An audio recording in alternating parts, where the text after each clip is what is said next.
കുട്ട കൊട്ടയിലെന്താ കുട്ട കുട്ട കൊട്ടയിൽ മുട്ട കുട്ട കുട്ട മുട്ട തട്ടിയ പൊട്ടു കുട്ട മുട്ട തട്ടിയ പൊട്ടു. അപ്പൊ ഇത് നമ്മളെ മഴക്കാലത്താകുമ്പോൾ കുറച്ച് വെള്ളക്കെട്ടുകളൊക്കെ ഉണ്ടാവും. ചിലപ്പോൾ നമ്മളൊക്കെ ഒരു തോണി ഉണ്ടാക്കി വെക്കേണ്ടി വരും ഇപ്പോഴത്തെ സാഹചര്യത്തിൽ അല്ലേ. അങ്ങനെയാണെങ്കിൽ തോണിപ്പാട്ടാക്കി അതിനെ മാറ്റാം പറ്റും അല്ലേ. കുട്ട കൊട്ടയിലെന്താ കുട്ട കുട്ട കൊട്ടയിൽ മുട്ട കുട്ട കുട്ട മുട്ട തട്ടിയ പൊട്ടു കുട്ട മുട്ട തട്ടിയ പൊട്ടും അല്ലേ. ഇനി ഒരു കഥകളിയിലേക്ക് ആക്കിയാലോ.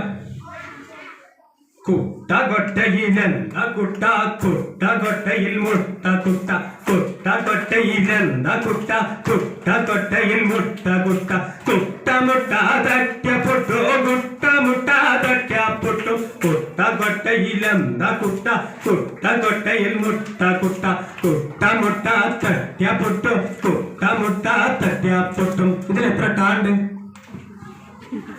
ഇതിലെത്ര ടാണ്ട് ആരണ്യോ? 5 ഉള്ളൂ. അപ്പൊ എണ്ണ അറിയില്ലേ? എത്ര ഉണ്ട്? ഇല്ല.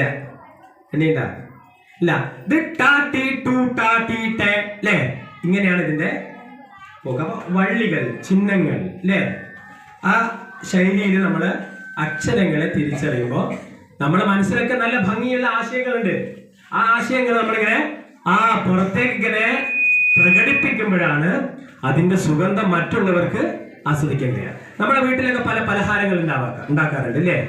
എല്ലാ വീട്ടിലും ഉപയോഗിക്കുന്ന മാവൊന്നാണ്, പക്ഷെ അതിനെ കലാപരമായി പാചകം ചെയ്യുമ്പോൾ അതിന് ടേസ്റ്റ് കൂടും. അപ്പോഴാണ് നമ്മൾ മന്തിക്കട തെരഞ്ഞു പോകുന്നത് ചില സ്ഥലത്തേക്ക് മാത്രം അല്ലെ. ഭക്ഷണം കഴിക്കാൻ ചില കോഴിക്കോടുള്ള പ്രത്യേകമായി ഇഷ്ടപ്പെട്ട ഹോട്ടലുകളിൽ പോകാനും ടേസ്റ്റ് ഉള്ള ഫുഡ് കിട്ടുന്നതുകൊണ്ടാണ്. അതുകൊണ്ട് നമ്മുടെ ഈ കുട്ടിക്കാലത്തെ ഈ സുവർണാവസരം നല്ല രീതിയിലുള്ള ആസ്വദിച്ചുകൊണ്ട് പഠിക്കും.